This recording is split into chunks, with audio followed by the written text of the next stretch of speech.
এই সংবিধানটা জনগণের ম্যান্ডেট নিয়ে হয় নাই। এই সংবিধানটা ছিল আওয়ামী লীগের শেখ পরিবারের একটা ব্যক্তিগত লুটপাট আর দেশ পরিচালনার একটা ফ্যাসিবাদী বন্দোবস্ত। অতএব এই জন্যই হচ্ছে গণ অভ্যুত্থান হয়েছে 2024 সালে। এর আপনারা জানেন যে 70-এর যে নির্বাচনটা হয়েছিল, সেই নির্বাচনটা হয়েছিল পাকিস্তানি মিলিটারি অর্ডিন্যান্সের যে ফ্রেমওয়ার্ক ছিল, সেই ফ্রেমওয়ার্কের অধীনে।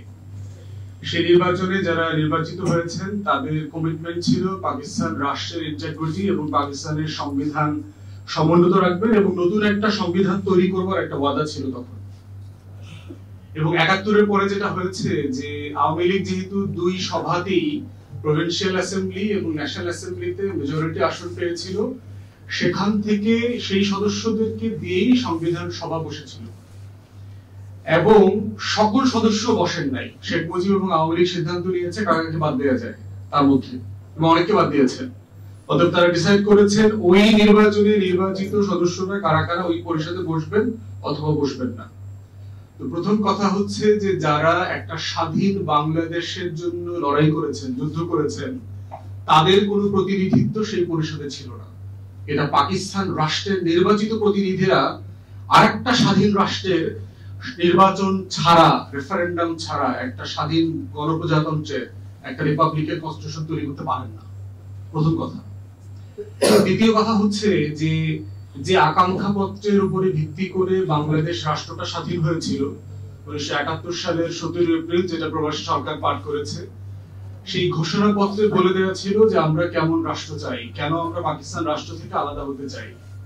সেটার মোদ্দা কথা ছিল যে আমরা একটা রিপাবলিক করতে চাই, যেহেতু পাকিস্তান রাষ্ট্র আমাদের সাথে কৃত ওয়াদা রক্ষা করে নাই, বৈষম্য করেছে, পূর্বের সাথে পশ্চিমের সমতা বিধান করতে পারে নাই, একটা ডিভোর্স সেটেলমেন্ট ছিল সেখানে, এবং তার প্রেক্ষিতে আমরা একটা রিপাবলিক করব।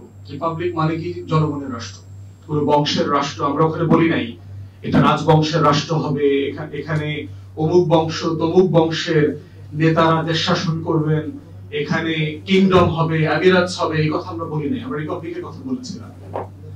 তৃতীয়ত হচ্ছে যে সেই ঘোষণাপত্রে বলে দেওয়া ছিল যে সাম্য, মানবিক মর্যাদা এবং সামাজিক সুবিচার, তিনটা মূলনীতির উপরে দেশ পরিচালিত হবে। পরবর্তীতে যখন সংবিধানটা হলো, যেই সংবিধানটাতে বলে দেওয়া আছে যে এই রাষ্ট্রের জনগণ পরিচিত হইবে বাঙালি বলিয়া। যুদ্ধের সময় তো আপনি চাকমাদেরকে ফিরাই দেন নাই যুদ্ধক্ষেত্র থেকে, যেহেতু বাঙালিরা যুদ্ধ করবে, বাঙালি রাষ্ট্র হবে, তোমাদের চাকমাদের আমাদের পক্ষে যুদ্ধ করবার দরকার নাই, যুদ্ধক্ষেত্র থেকে ফিরাই দেন নাই। তো উর্দুভাষী বিহারীরাও তো বাংলাদেশের জন্য যুদ্ধ করেছে, আপনি তখন তো তাকে বলেন নাই যে রাষ্ট্রটা বাঙালি বলিয়া বিবেচিত হইবে, বাঙালি জনপদ, বাঙালি জাতীয়তাবাদের রাষ্ট্র হইবে, অতএব তোমরা যুদ্ধে আইসো না, ফিরাই দেন নাই। তো তাহলে আপনি শুরুতেই এমন একটা সংবিধান বানাইলেন যে সংবিধানটা আমার ঘোষণাপত্রের সাথে বেইমানি করছে, দ্বিতীয় কারণ। তৃতীয়ত হচ্ছে এটা বানানোর পরে আপনি কোনদিন ম্যান্ডেট দেন নাই যে আমরা যেহেতু পাকিস্তান রাষ্ট্রের গণপরিষদের অথবা প্রভিন্সিয়াল অ্যাসেম্বলি সদস্য ছিলাম, আমি জনগণের কাছ থেকে মতামত চাই যে এটা আমাদের গঠনতন্ত্র রাষ্ট্রের হতে পারে কিনা, একটা রেফারেন্ডাম দিয়ে দেন। কখনো করা হয়নি। চতুর্থত হচ্ছে যে আপনি এমন কিছু নীতিমালা এখানে যোগ করেছেন যেটা স্বাধীনতার আকাঙ্ক্ষার সাথে সাংঘর্ষিক। আপনি এখানে বাঙালি জাতীয়তাবাদ ঢুকিয়েছেন, আপনি সেকুলারিজম ঢুকিয়েছেন, আপনি গণতন্ত্র ঢুকিয়েছেন, সমাজতন্ত্র ঢুকিয়েছেন। 71-এর সময় কথাগুলো কোথায় ছিল? 70-এর নির্বাচনেও তো আওয়ামী লীগ বলে নাই এই চার মূলনীতির উপরে দেশ পরিচালনা করবে। আওয়ামী লীগের গঠনতন্ত্রে এই কথাগুলো বলা ছিল না। তাহলে চার মূলনীতিটা আসলো কোত্থেকে? আমার আকাঙ্ক্ষা পত্রে নাই, আওয়ামী লীগের রাজনৈতিক দলীয় নাই, তো আসলো কোত্থেকে? এবং কতটা সাংঘর্ষিক দেখেন। গণতন্ত্রের সাথে পুঁজিবাদের একটা সম্পর্ক আছে। সেখানে বলা আছে যে আমি চাইলে ব্যক্তির সম্পত্তির মালিক হইতে পারবো, বাড়ি গাড়ির মালিক হইতে পারবো, জমির মালিক হইতে পারবো। আবার সমাজতন্ত্র বলছে যে আপনি চাইলে যে কোনো সময় যে কোনো ব্যক্তির সম্পত্তি বাজেয়াপ্ত করে নিতে পারবেন রাষ্ট্রের সাপেক্ষে। তাহলে কি পরিমাণ কন্ট্রাডিক্টরি রুলিং প্রিন্সিপাল তৈরি করলেন আপনি কনস্টিটিউশনের মধ্যে। এরপরে দেখেন যে যুদ্ধ চাপিয়ে দিলেন বাঙালি জাতীয়তাবাদের নামে। আমাদের চাকমা জনগোষ্ঠী অস্ত্র হাতে তুলে নিল তার পরিচয়ের সংকটের কারণে, কারণ আপনি তাকে যুদ্ধ করতে বাধ্য করেছেন। প্রথম গৃহযুদ্ধের জন্ম দিয়েছে এই সংবিধান। এবং গণতন্ত্র আছে, সেই গণতন্ত্রটা হচ্ছে 73-এর নির্বাচন। আপনি 7টা সিট ছেড়েছেন খুবই বিপদে পড়ে, জাসদের 30,000-এর উপরে নেতাকর্মীকে খুন করেছেন। আবার সমাজতন্ত্রের নামে বাকশাল কায়েম করেছেন, আর্টিকেল 117 অ্যামেন্ড করে আপনি জাতীয় দল করেছেন। তাহলে কন্ট্রাডিক্টরি প্রভিশন কিভাবে আপনার সংশোধনীকে, আপনার পরবর্তী কার্যক্রমকে ইমপ্লিকেট করে তার প্রমাণ হচ্ছে 72 এর সংবিধান। তাই এই সংবিধানটা কখনোই সংবিধান ছিল না। এই সংবিধানটা জনগণের ম্যান্ডেট নিয়ে হয় নাই।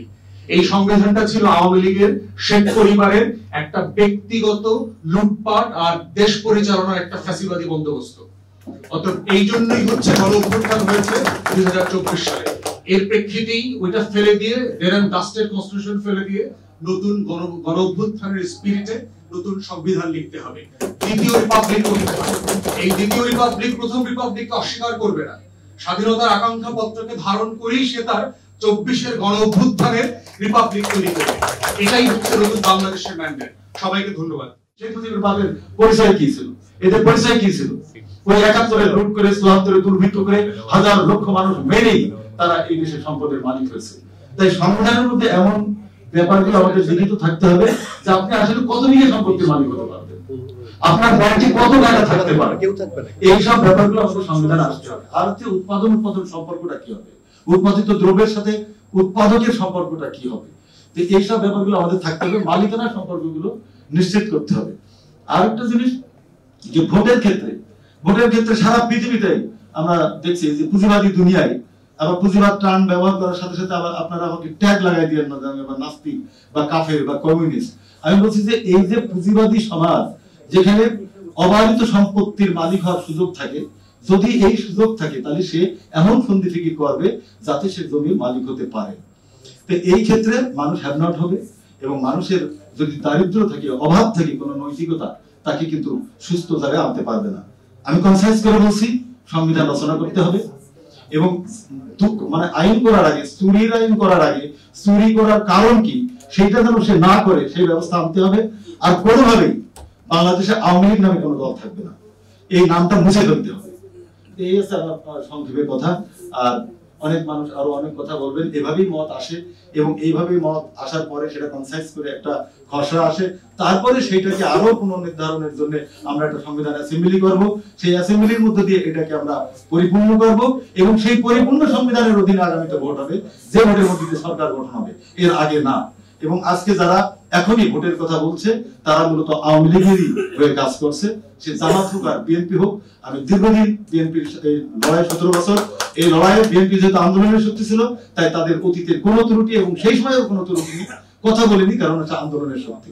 কিন্তু যেই মাত্র ফ্যাসিবাদ উচ্ছেদ করেছি, দেখুন আমাদের স্বৈরাচার বিরোধী আন্দোলনের অভিজ্ঞতা আছে, কিন্তু ফ্যাসিবাদ বিরোধী আন্দোলনের অভিজ্ঞতা আমাদের ছিল না। কারণ ফ্যাসিবাদের একটা ফিলোসফি থাকে, ফ্যাসিবাদের একটা দল থাকে, তার একটা জনভিত্তি থাকে। আমরা এই লড়াই করতে পারিনি। যেভাবেই হোক সুনির্দিষ্ট পার্টির নেতৃত্বে, সুনির্দিষ্ট ঘোষণাপত্রের প্রেক্ষিতে আমরা বিপ্লব করিনি।